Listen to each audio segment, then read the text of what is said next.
of marriage would just stop doing it, period. But nope, and in this one, the guy didn't even have a hard time finding out about what was happening at his fiance's party. Let's read the story. Original post. I can't believe I'm involved in a story like this. I haven't actually talked to anyone about what happened even though a lot of people are trying. I think I just need to vent a little bit before I talk to anyone. My girlfriend and I were together 4 years and we were engaged to be married. Last weekend she had her bachelorette party. I didn't have a problem with it, especially after what she told me was the plan. Her and some friends were going to rent an Airbnb or something, a big place with like 4 bedrooms, and they were just going to get trashed and party and hang out. The day of the party she was at my place, a 2-bedroom apartment, 1 room I use as a home office. I am a self-employed investor. She makes all of the arrangements and goes to meet her friends. We texted a little, but as the party warmed up, we stopped and I figured they were just having fun. After midnight, I start getting ready for bed and notice that the computer in my office isn't turned off. Rather, the black screen was just a screensaver. It turns out fiancé had not logged out and her messenger was still open on the computer. There was a group chat where her and the girls had been planning everything, and a lot of videos were uploaded to the chat. I was a little curious and I started watching some of the videos. Most of them were pretty innocent, just a group of 15 girls getting drunk and stoned, and dancing and whatever. Then there was a video of a woman going to the front door and about 10 guys enter the apartment. I don't know who they were and I didn't recognize anyone. There were a couple videos of the guys and girls dancing and drinking. And then the worst happened. A video started of my fiancé making out with a guy on the sofa. She stops and rolls over and starts making out with a second guy. Then there was a video of her and the 2 guys going into a bedroom. There was also a video of them coming out that according to the timestamps was 5 minutes later. But that doesn't mean anything. For all I know, the videos were an hour apart and they were all just uploaded at the same time. Seeing all this was like a sledgehammer to a guy. I walked into the bathroom because I thought I would be sick. I wasn't, but I feel like I paced back and forth in the apartment for about 30 minutes. Then I poured myself a rocks glass full of whiskey and chugged it down. I saved the videos, and then made one of my own. Just a short little selfie video of me saying, "Hi, this is Bob, your ex-fiancé. Just wanted to say I saw the videos from the party, and the wedding is off. I hope it was worth it." I'm glad I saved the videos, because in less than 10 minutes they were all deleted and my phone started blowing up. But I didn't answer any calls or texts. At first it was just my girlfriend texting saying she can explain and it's not what it looked like. Then her friends joined in, but I ignored everyone and didn't respond. Then suddenly I got a request for a video chat, and I'll admit my curiosity got the better of me. I answered the call but didn't say anything. It was my fiancé sitting in front of the camera and she looked like she had been crying, and the other friends just around her. I really only know maybe 4 of the friends, but I recognize a lot of the others. First she started apologizing, but kept saying it wasn't what it looked like. It was just a party and the guys coming over was not planned or anything like that. She said it might have looked bad but nothing happened. When I didn't say anything, she just kept going on with more of the same and her friends backed her up. The more I didn't speak, the more hysterical she got. Eventually she admitted to kissing the 2 guys but dumped the blame on her friends, who all took responsibility for that, which surprised me a little. She said the kisses didn't mean anything and that's all that happened. Then she seemed to remember the video of her going into the bedroom, and she started screaming that it was just a joke and nothing happened. All the other women confirmed it was just a joke, and that my fiancé had walked into the room and then turned around and walked out again. This just kept going on, and they just kept repeating themselves. Eventually everyone got quiet and all I said was, "Is there anything else to add?" She said no, and I just ended the video call. I went onto social media and changed my relationship status to single and posted that the wedding was off, and if anyone had bought a present, they should feel free to return it. Fiancé saw the post and is freaking out even more and just keeps insisting that all she did was kiss and nothing else. I sent her a text saying that if I suspect that her or any of her friends lie about what happened or try to make me the bad guy, then I will post all the videos online. Right now, no one else knows what is happening. This was a couple days ago and everything for the wedding is cancelled, and my fiancé just keeps pursuing me. Any advice on what I should do from here?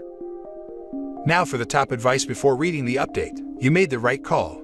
Her friends are on her side, right or wrong. You will never get the full truth. No reason to put yourself through any more pain and drama. Plus, for some people, seeing your fiancé kissing 2 guys would be enough to call off the wedding. It would at least get a postponement from me, and probably more depending on the circumstances. I would be done. This is why these pre-wedding single parties tend not to end well. It's friends baiting cheating without the partner knowing.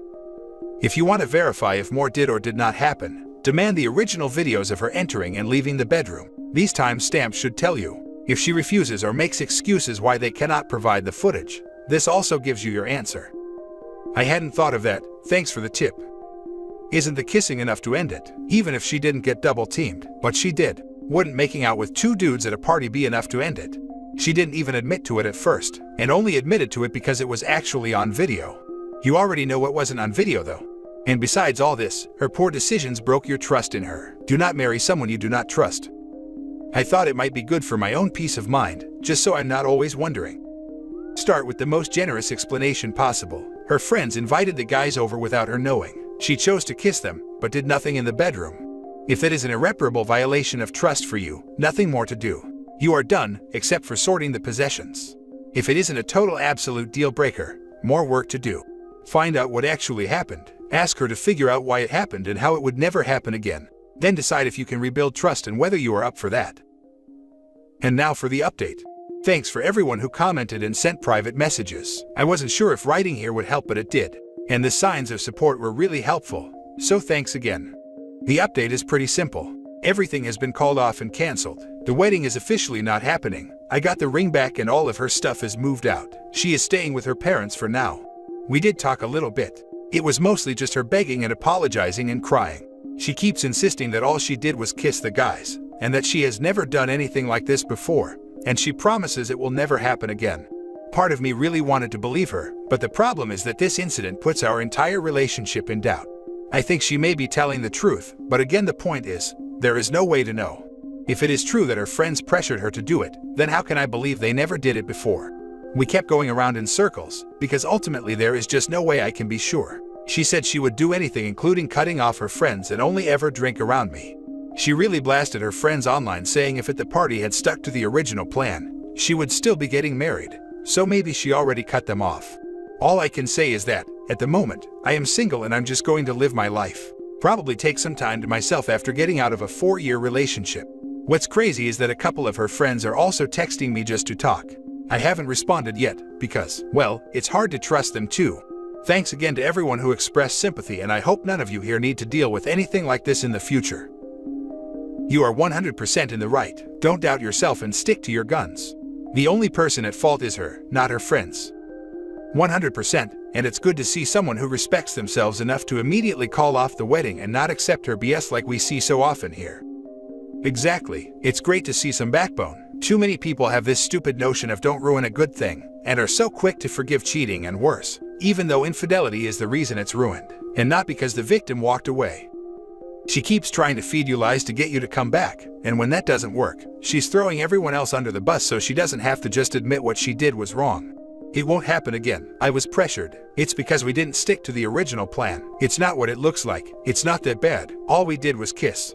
You absolutely cannot trust her to tell you the truth because she's not even being honest with you. There's no excuse. She just did a really awful thing she didn't need to do. It's not like she did it with one guy too. She did it with 2. You're also right if all it takes is her friends to pressure her. How do you even know this is the first time, or even be the last time? That's not a good excuse. Also, she still could have very easily said no and left, or just not made out with both men. You should continue to ignore her friends. They don't have your best interest at heart. They're probably just gonna tell you it was a mistake, except it's not. I say that if OP does stay, he will get the trickle truth, and it will be long and drawn out. Also, Rug's sweeping the situation for the most part after they get back together, since she is already blaming others to take the blame off herself. Also, her friends talking to OP on her behalf are the same friends probably covering for her cheating, and they are biased and can't be trusted. Even if she did blast them on social media, they might have been in agreement for her to do that, to help her get OP back. OP, if no one has recommended it already, get an STD test. The narc's prayer fits well here. That didn't happen, and if it did, it wasn't that bad. And if it was, that's not a big deal. And if it is, that's not my fault. Currently you are at fault here. And if it was, I didn't mean it. And if I did, you deserved it. You did the right thing. Now for the last story. Wife cheated and is now trying to justify her reasons why. Plus update. My wife and I have been together about 12 years and married for 6. We own a home and have 2 children together. When we got together, she was 19 and I was 24. I thought we had a good marriage. We go on trips, concerts, camping, etc., and we rarely fight. Honestly, one of the only things I would have said is a problem is our intimate life is a bit lacking. She takes Prozac, and one of the side effects is low drive, so we only do it about once a month. She's usually only on around ovulation time. I've had a vasectomy, so no worries about unwanted pregnancy. I have learned to live with once a month, but realistically I would rather have it at least once a week. In the past 6 months or so, she's been going out to the bar with friends on the weekends. Not even every weekend, more like every other weekend. I've gone with a few times and we had fun. Usually though I will stay home with the kids so that we won't need a babysitter. I've been trusting of her. About 2 months ago she was out and didn't come home at bar close. I texted her and asked, "What's up? Need a ride?" And she said she was at a party at someone's house after the bar. She didn't get home until 8 a.m. and said she wasn't feeling well and passed out there. I thought that was odd, but chose to believe her. Then she's also been purchasing lingerie. She sent me like 2 sexy pictures in her lingerie, but there are a few outfits I've never even seen her in. So, I was starting to get suspicious. But then I thought maybe she's just trying to spice up our bedroom life. Well, yesterday she left her phone out, and I snooped on the album, and surely there was several pics I've never seen. I know she uses Snapchat a lot, while I don't have Snapchat myself. So I checked her Snapchat, and found weeks worth of pictures and messages to 2 different guys. She had lingerie pictures, private photos, and messages about hooking up. One of the guys she has been texting doesn't actually say anything about them doing it. It looks like she was just sending him pictures, but I only had a limited time to look. But the other guy, they were messaging about sleeping around, and planning another meetup this weekend. I closed the phone there. There may have been more than those 2 guys, but I didn't want her to catch me. And also, I got all the evidence I needed. I was shaking furious. I planned to wait to confront her, but I couldn't hold it in. I held it in until after the kids were in bed. I told her what I found, and she got mad at me for invading her private messages. To provide context, I leave my Facebook and Twitter signed in on the computer. She can, and does, read my messages whenever she wants, so that argument doesn't hold weight. I said she's just mad she got caught. I had to leave and go for a walk to cool down. When I returned, we had a talk. I told her that I trusted her and she betrayed that trust. I can never trust her the same again. She said that she cheated because she's unhappy and she's been with me since she was 19, and she wants to find out who she is. I told her that is when you ask for divorce or separation, not just go behind my back. She also said that it wasn't that bad, it was just texting. I told her she was sending private photos. She said no. I showed her a screenshot, and she said, "That's just topless." Then I mentioned the messages from the guy about busting on her, and how they're meeting again this weekend. She said they didn't really do it, only kind of. How do you kind of just do it? It's either you did or didn't. She said she's allowed to make mistakes. I told her this is not a mistake. Getting drunk and fooling around once is a mistake. Messaging someone for weeks on end and planning meetings is not an accident. So many thoughts in my head. I'm thinking about divorce, but it's so hard. I can't really afford a lawyer. I don't know what will happen with the house and custody of the kids. I'm also thinking of marriage counseling. I don't know if this is fixable. If she would have told me she was that unhappy, I could have tried to change or whatever she needed, but she never even told me. Then she said she doesn't want to leave me and wants an open relationship. I'm not a ladies' man, I told her, so you think that would be fair? She would be hooking up every weekend and I would be lucky to score once a year outside the marriage. That was such a ridiculous idea that it's almost laughable. I even told her if she seriously wanted to explore, we could have tried to swing with another couple. I would have considered that if she told me that our relationship would be over otherwise. She also told me that she gets some excitement from sending sexy pics and getting a reaction out of people. She said that I look at nude women online and she never complained. I told her looking at a model online and messaging a local guy for hookups is totally 100% different. Another thing is her Prozac. How does it kill her drive to the point that we only do it once a month, but she's on enough to seek it outside the marriage? I am looking to set up an appointment, but for a divorce lawyer or a marriage counselor. Edit to add, I reached out to the guy she's been hooking up with and got no response. I was able to find his address from property tax records. I went over to his house and told him, "You don't know me. I don't know you. Stop all communication with my wife and we won't have any issues going forward. But if you keep interfering with the well-being of my family, then things can get ugly." He agreed to stop contacting her. Then I told her I went to his house, and she said I crossed the line. I crossed the line, not the cheaters. Whatever. Now for the top advice before reading the little update. Wow, narcissistic behavior. This marriage is over, my friend. Money spent on a lawyer now is going to save you financially and emotionally in the long run. I have heard every reason in the book, and they are all hogwash. The reason cheaters cheat is because they want to. Anything else they tell you is just BS. Yep, you got it. She cheated because she wanted to cheat. Her reasons for cheating are just her attempts to alleviate her conscience of guilt. It's all BS. You're doing everything wrong. Waste of time to reach out to affair partners. They owe you nothing, and certainly won't grant it. There is a 100% chance this ends in divorce. She lacks remorse for her actions and no longer sees you as anyone other than the father of her children. She no longer has any romantic interest in you. The open relationship is complete gaslighting. She absolutely slept with that guy and is lying about the details. This is now a toxic environment for your children. Implement the 180 and start gray rocking. Plan for divorce. She shows zero remorse for her actions and no empathy for your feelings. You can't even be her friend right now. Y'all are co-parents figuring out the divorce and how to separate. Don't waste any more time communicating with a remorseless partner and start planning a life without her. Now for the little update. To thank everyone, I read every response and I reached out to 2 close friends. It's unanimous that I should file for divorce. And the reasoning makes sense. She's not remorseful and gaslighting me into thinking that I need to improve to fix this. And she did try talking me into an open marriage so she can just continue cheating.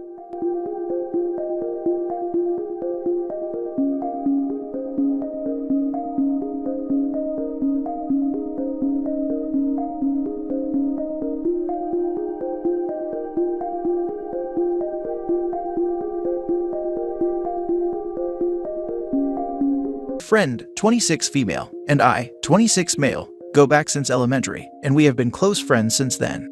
Our families are also close, so I don't have any attraction to her as a girlfriend. I see her like a sister. Most of my girlfriends have been okay with her, and I try to make it clear the divide we have as friends. My fiancé is close friends with my friend, and has been friends with her since before our relationship, and so it hasn't been any issues until now. Recently we had a get-together, where my friend said she couldn't drink since she was pregnant. We were all shocked since she was single, and she admitted that she fooled around with her ex, and that might have gotten her pregnant. Her ex is across the country and not a good guy, so she really messed up her life with this. I asked her if she was going to keep the baby, thinking she might not, but she exclaimed she would, because I could help her raise it. My girlfriend stared at her, and I managed to ask why she thought that. She said we were best friends, so I would be the father and help raise the child. I asked her, where did you get that idea? And she got annoyed and said, you are always there for me and already like a husband, so I should be there for her son like a father.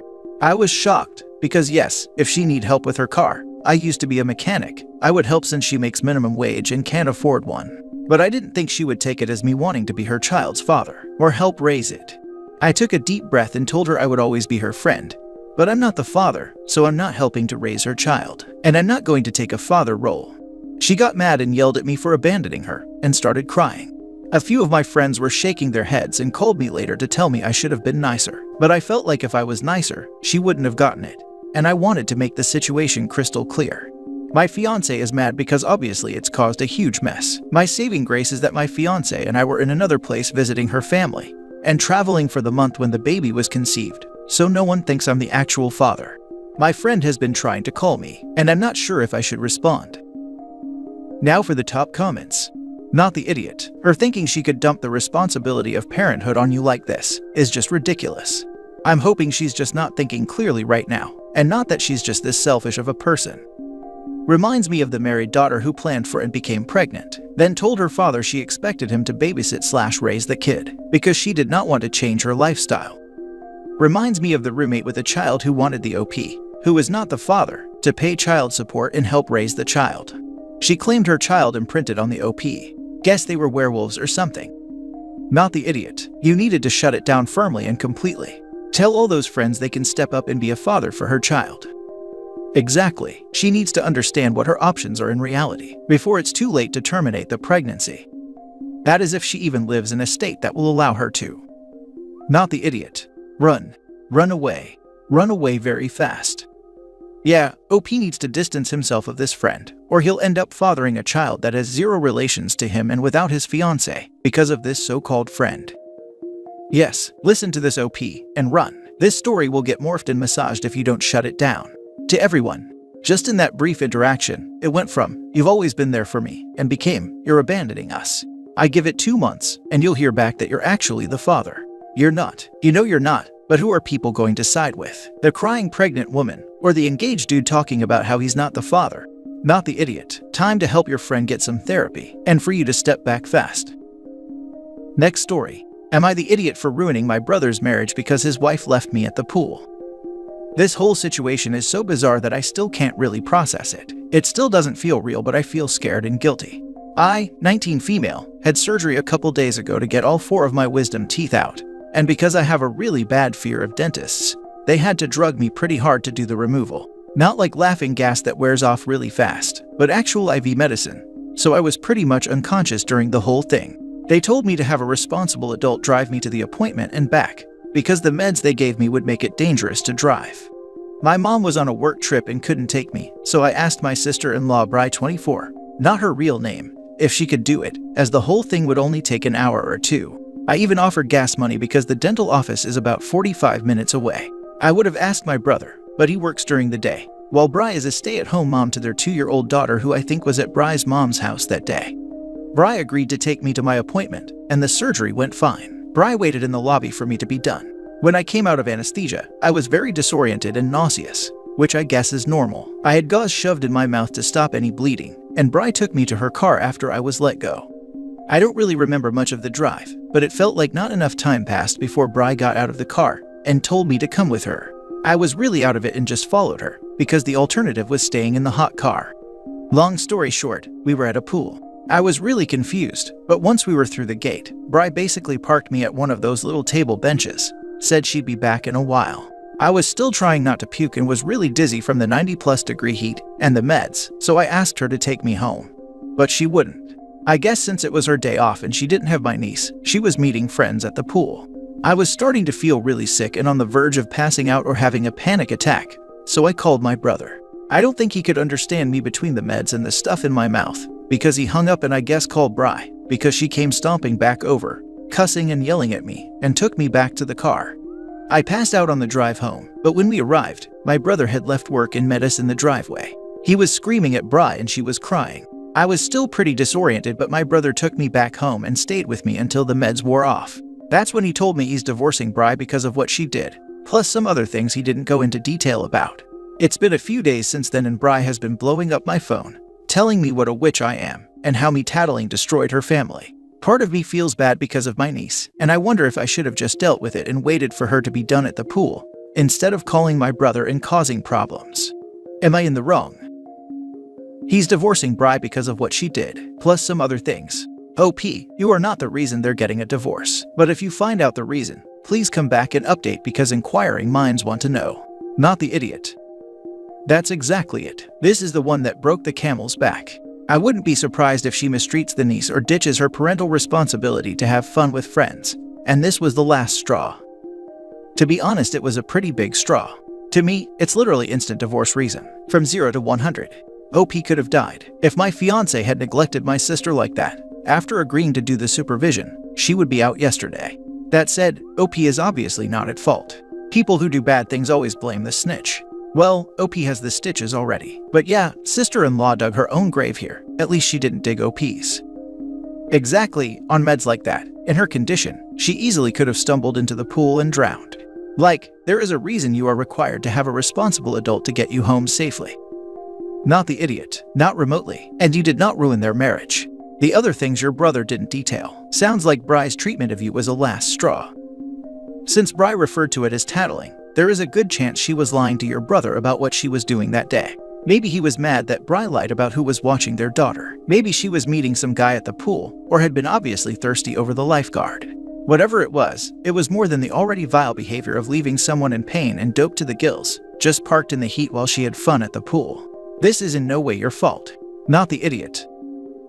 Next story is titled, "Am I the idiot for pulling all my money from the account after he refused to stop making comments about me getting a job?" 30 female, and I'm currently unemployed for the first time since I was 15. Even prior to when I would switch jobs, I already had employment lined up, so there was never a break between paychecks. My husband will have dry spells where he won't work for some months at a time, get a job, and hardly ever sticks with it for more than 6 months before he quits and takes a break. I didn't quit my last job. The company went belly up and didn't tell us until people were coming in and shutting us down. I've been 1 month without a steady income, but I've been searching endlessly. This all came to a standstill when my husband's engine blew up in his car. So now, he takes mine to work and leaves me at the house. So now I need something from home and it's damn near impossible. If you know of anything remote entry level that doesn't require degrees, please let me know. Currently, my husband works Monday to Friday 8 to 4, and just got a pay raise/promotion 2 weeks ago. Since he got his promotion, he has been breathing down my neck about me getting a job. He sees all the applications I've sent out, and still comments on it, as if that will help the situation. I currently have $8,600 sitting in the bank from my last job, which would pay our rent for 8 months, so his comments are really starting to anger me, and I've told him several times to get off my case. I've even suggested I go and work with him because he is taking my car and making things impossible, and he apparently doesn't think it's a good idea. Anyways, he started in with the whole my money argument, but only when it's convenient for him.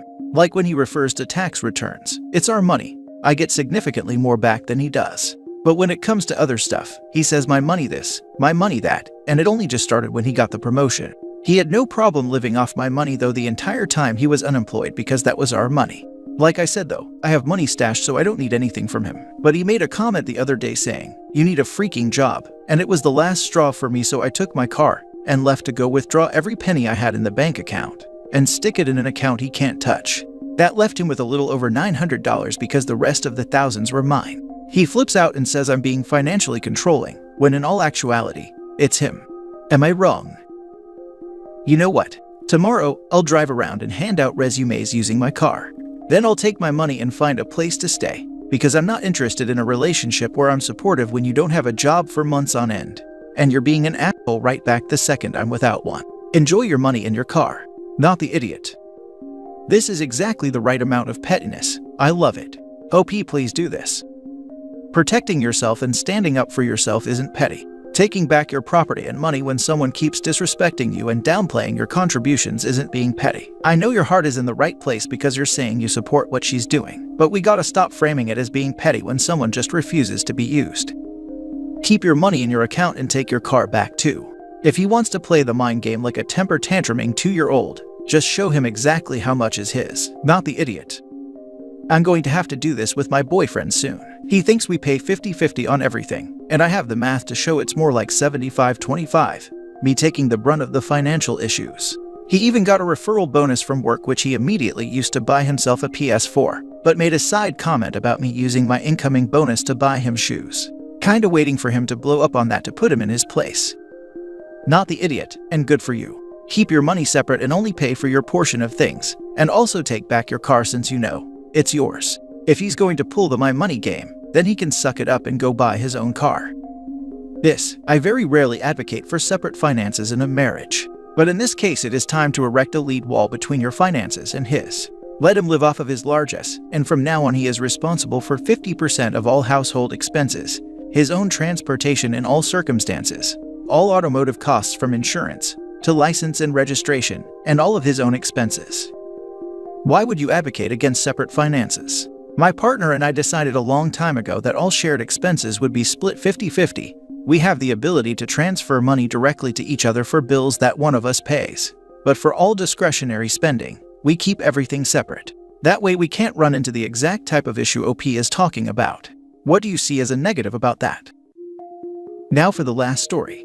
Am I the idiot for telling my mother-in-law that she needs to compromise to stay with us? My in-laws are getting a divorce. Only reason I can get is that he is done dealing with her. Despite being in their 70s, my father-in-law decided to go about it the worst possible way and is currently forcing freezes on their bank accounts and managed to kick her out of the house. She needs a place to stay for at least a few months, and now she's coming to my husband and I for help. Of course, I'm not going to leave someone I actually know who's vulnerable go out on the street, but unfortunately the help we can give is limited. We can only offer her the Dave that's in the living room. She's not okay with this and wants not only a bedroom, but a living condition in our house that isn't possible with what the house is. She wants a bedroom with an en-suite, so she can be able to be separate from everyone else in the house for hygienic reasons. Well, me too, and there isn't an en-suite bedroom in the house. The bedroom I share with my husband kind of is, but that bathroom is also accessible from the kitchen, and I'm not going to ban everyone else from using it when there would be 4 other people in the house. There isn't even an available bedroom. My husband wants to force my sister to be on the day bed, because she doesn't pay rent and is on disability. But that's not fair. My sister may not work or pay rent, but she provides all of our childcare needs for our daughter, technically owns half the house because it's from our parents, and pays for the entire household's groceries. She absolutely should be here and have a bedroom. Our daughter also needs a bedroom. With how small the house is, 1,200 square feet, all of her toys and books need to stay in one room anyway, her room. My husband and I giving up our bedroom to my mother-in-law doesn't make sense either. Putting one person in a queen and 2 people on a twin. No, mother-in-law says she wouldn't feel safe on the daybed and is appalled that we're so disrespectful to our elders. I don't hate her, and my parents would be weirded out by it too, but it feels like times have changed and she has to deal with it here. My husband and mother-in-law both got angry at me for not even being willing to give her a bedroom so she can feel a little bit safe. There's nobody here that it would make sense to displace. Even if I gave her my daughter's bedroom, she would need to spend almost as much time there as she does now because her stuff can't be moved. My husband thinks that I'm holding my family over his, and acting like real help is somehow first come, first served. Of course not, but between my mother's and my husband's medical bills, we don't have spare money. We're stable, but it is not an option to get a larger place or help her financially at all. It's not like his sister can help her because she lives in a studio, but I'm at least offering something. They've been on me for days about this and I don't know what to do. Am I missing something here? Not the idiot. She wants you to kick somebody out to make room for you, and your husband agrees. Maybe your husband and his mother can go live somewhere else together. Not just that, she wants to displace someone who owns the home. Yeah, the idea that her sister should be paying rent when she's half owner of the home is screwed, and she provides childcare and food. I bet if OP actually calculated her sister's contributions in dollars, husband would have to eat crow. Not the idiot. Your option for her is spot on. Your sister has a right to the home and is doing so much for your family. Your child is, well, your child. It's her house too. Mother-in-law is a temporary guest. She also needs to figure out her own situation as she's an adult. Your husband can help her navigate the courts, finding a place, and so on. People who are without a place to stay should be grateful for a place to stay. The daybed is safe. 1. I would expect the next move will be mother-in-law can take care of your daughter, and your sister should be booted out. Watch for this, it will make sense to mother-in-law as she's there. 2. Moving her into any of the bedrooms will make it much harder for her to leave. She needs to be a bit uncomfortable to honestly accept her situation. 3. Husband and mother-in-law will make your life difficult. As a last resort, remind your husband that the house is yours and your sister's. I think it's generous and right to offer her the daybed for the time being, but I wouldn't encourage her displacing those who live in the home. This, do not let mother-in-law get her feet too far under the table, or you'll never see the back of her. Your husband also needs to grow a spine here and back you up.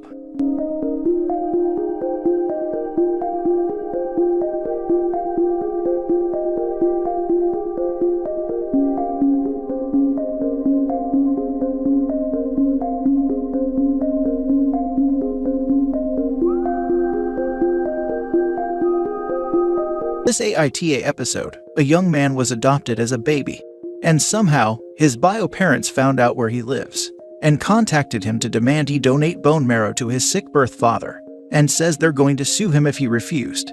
Now let's read this saga. Original post. I, 17 male, am adopted. My birth parents weren't able to care for a newborn, and I ended up in foster care because of it. I was adopted by my family when I was 2. I have a very happy life, one I likely wouldn't have with my birth parents. About a month ago, my birth parents got into contact with my family.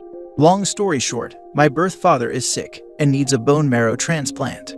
They are on a wait list but haven't heard back just yet. I am the only child they ever had, and odds are I am a match. Pretty much they wanted my parents to get me tested and then donate my marrow to him. My parents told me that it's up to me, and after some thought, I said no. I don't know them other than they gave birth to me. They have had no part in my life whatsoever, and now they suddenly need me. Well, they send my parents a nasty message saying they can sue to force me to donate my marrow. I do feel a little bad, but I feel like this isn't my problem. Am I in the wrong here? Edit, sorry. Right after I posted, I went to the store with my mom. Just wanted to clear up some things I read in the comments. I have no contact or anything with my birth parents. From what my parents told me, I was put into foster care when I was less than a month old. That is how they got me, and they decided to adopt me, which was finalized when I turned 2. I have 4 siblings and I have a great life. They told me when I was old enough that I am adopted, but outside of that, I had no idea who my birth parents were or what they even looked like. Someone said I should do it because what if I need medical information, want to get to know them, or something like that? Yeah, no. I have no desire to get to know these people. None. I have no desire to seek out grandparents, cousins, and uncles. I don't want to know if some form of rare cancer runs in the family, because they are not my family. I haven't spent 17 years of my life with them. Why would I want to get to know them? Edit 2. For those of you who keep saying, you should reconsider it. How about you donate to him? My parents told me to think about. I thought it, and the answer is no. No, I'm not doing it. That's it. Now for the top comments before reading the update. Not wrong, I'm no doctor, but I hear donating bone marrow can be a very risky procedure. I almost burst out laughing in the freaking office when I read they'd sue you to force you. They'll be laughed out of court, assuming they even get that far. When I signed up for the registry, I was told that now there are 2 methods to donate. The most common method involves removing the marrow from your blood, and is the same as any blood donation. It is very easy to sign up, by the way. There is a website where they will send you a swab. You swab yourself and put it back in the mail. Not wrong, I donated bone marrow to my sister 5 years ago. It was no small thing. I had complications with the surgery, couldn't walk for 2 weeks, and other things. It was really painful. I was going to give you sort of a pep talk about doing it anyway, since you would be potentially saving a life, even if it's the life of a complete stranger. That was until I read the line about how they threatened to sue you to force you to donate. That's the most tragically hilarious thing I've ever read. You cannot force a person to undergo a voluntary surgery. You should call their bluff. Indeed, not wrong, especially after the suing part. Wish them good luck with that. They didn't want you then, they won't have you now. Also, went through the procedure as well. I raise you're not walking for 2 weeks, with bordering needing a blood transplant, not being able to work for over a month, and having to take medication to get my hemoglobin levels up again for months. I also couldn't lift my own baby for weeks, aside from the not walking. The pain meds also barely worked, so the pain was horrible for well over a week before it got bearable with paracetamol. Took much heavier ones before that, as if they were candy. I now have 14 scars on my lower back that I still feel sometimes. It's been well over a year. Surgical donation is no joke. And the dialysis one is not exactly a ride in the park either, thanks to those meds you have to take beforehand. Not wrong. How dare they threaten you like that? They gave up all rights to you at birth and are now still not wanting a relationship, just for you to undergo a medical procedure to save his life. Way to go, guys. They could have asked to meet you so they could plead their case, but they went nuclear. Ignore them. Now for the first update. It's early, I'm getting ready for school between typing this. Read more comments this morning, and again let me clear something all. My egg and sperm donors didn't lovingly give me up. I was taken. My parents don't know the exact reason because that information was never released to them. They were just told, and I quote, "It wasn't a good environment for a child." I was taken. Even if they had given me up, doesn't mean I owe them anything. Not like I asked to be born like every freaking child on this green earth. If being born means I am suddenly in debt to them, I would have been the slowest sperm you ever seen. I would have happily raced into a sock. Y'all can be a bunch of hypocrites. In one breath you say there are kids in foster care who need a home. Well, I was a foster kid who was given a home by 2 loving parents. Then in the next breath you are saying, what about your family? I have a family. They have raised me for 17 years. Medical history. Some very helpful people have privately messaged me to let me know that in 2021, I get all that stuff without ever having to speak to these people again. Ever. Amazing how far science has come, right? I'm going to be showing this to some of my friends today because I have to admit, I'm over it. It's not my problem if this man dies. And again, some people have pointed out in the comments, odds are, I wouldn't be a match anyway. And he has been luck getting a donor off the list, and it will be faster than waiting on me to get tested only to be told I'm not a match anyway. And again, with those on your hill screaming, well, wouldn't you donate to a stranger? I donate blood mostly because it gets me out of PE class. I like donating blood. If someone receives that blood, then congratulations. I put no more thought into it besides that. Even if they had come to my parents and said, hey, you adopted our son, and well, we need a favor. Sorry to ask blah blah. My answer would have still been no. I did my own research and found plenty of stories of kids who were used like gold mines for their genetic materials by their parents to save their siblings or a family member. And that is all they were to their families, someone who had the right match. I don't owe them anything. I don't care if she spent 8 hours in labor with me. They aren't my family. I have a wonderful family who are supporting me right now. Also, my parents are working on finding how the heck they even knew where I was, because my adoption was a closed one. They had their rights terminated when I was taken. They shouldn't know anything about me. I don't know if they are contacting a lawyer or anything. I know they are pretty upset about all of this. I have to get to school. Later. Now for the second update. I know this is long overdue.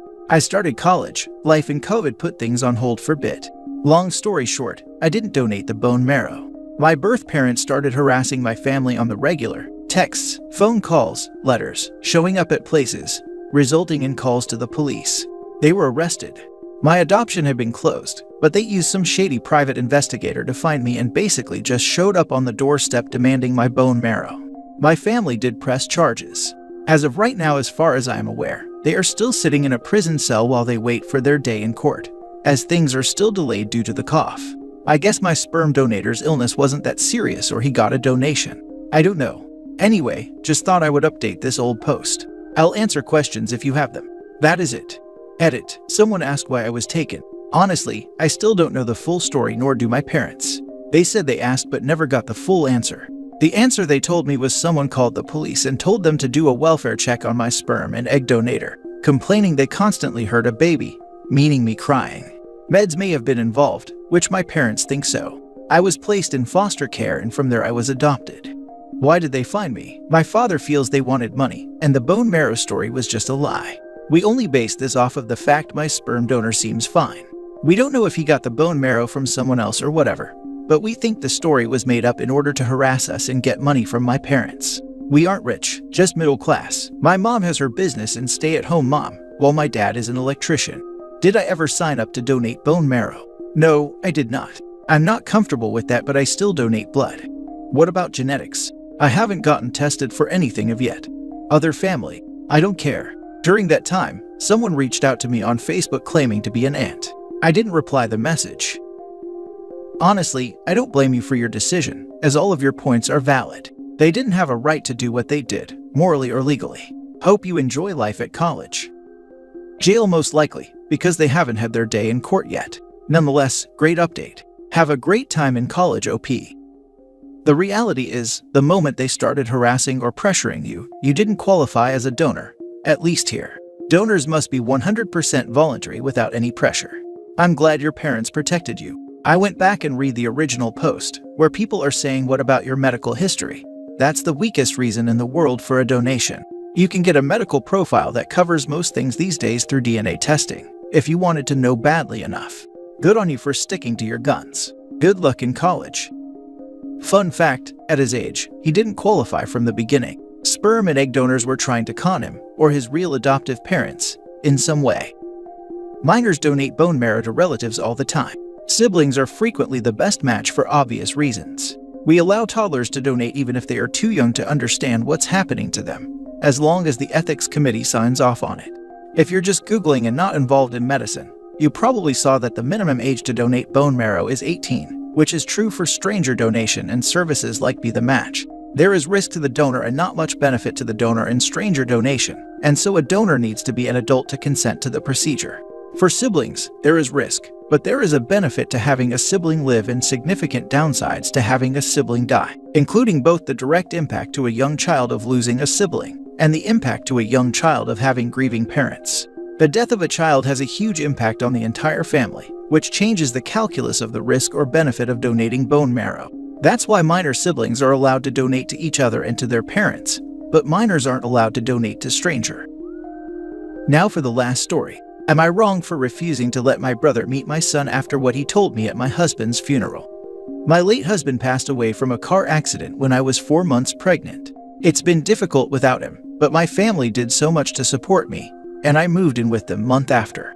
At the funeral, my older brother asked for a minute to talk, then asked me if I really wanted to go through with my pregnancy. I was shocked when I heard this, but even more shocked when he suggested that I make the right decision, not an emotional decision, and reconsider having my son. He gave many reasons why, including the fact how single or widowed mom are considered too much of baggage for so many men to date. I lost it on him and kicked him out. That was the last time we saw each other. My son is now 3 weeks old. Whole family met him and were happy to welcome him. My parents asked if I could let my brother come meet my son even for a few hours. I refused, but they said I was making a mistake robbing my son of a future loving relationship with his uncle. They asked that I don't let my emotions dictate a decision that might have a lasting impact, but I said no. My extended family got involved and started pushing, especially after my brother started insisting, saying my husband was a dear friend of his, and what I'm doing right now would make my husband upset if he saw it. Am I being bitter and selfish? Now for the comments. Not wrong. Every time he says how much of a dear friend he was, remind him of that talk at his dear friend's funeral. Heck, remind the whole damn family of it. Repeatedly remind them all, until your child is old enough to understand what you are saying. Not wrong at all, OP. Remind him that he didn't want you to keep your child, so he should just imagine or pretend that you didn't. And that he called this child baggage. Not wrong. You don't have to allow anyone in your child's life that you don't want to. That includes family.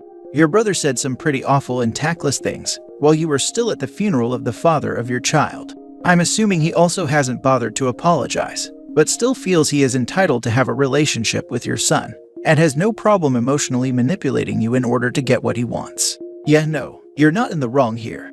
Tell your extended family that the discussion is closed and anyone who brings it up again will not be seeing your son for a long time. If and when you want your son to have a relationship with your brother, you will let him know.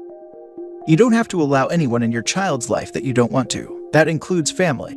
I say this as someone who loves my nieces with all my heart, but uncles aren't actually that big a deal. Most kids could take or leave their uncles, even if those uncles are heavily involved in their lives. It's not like you're depriving your children of some quintessential childhood experience by not bringing a particular uncle around.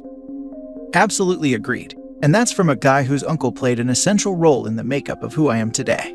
Uncles play the role of broadening a kid's horizons, whether that's as small as showing you hobbies that your parents don't have, or as big as introducing you to political ideologies that you otherwise might not encounter until years later. Uncles can have little impact on your growth, or big impact. And if you feel he will have a big negative impact, you have every right to hold off contact until you see clear evidence that he's examined and fixed every last awful piece of himself.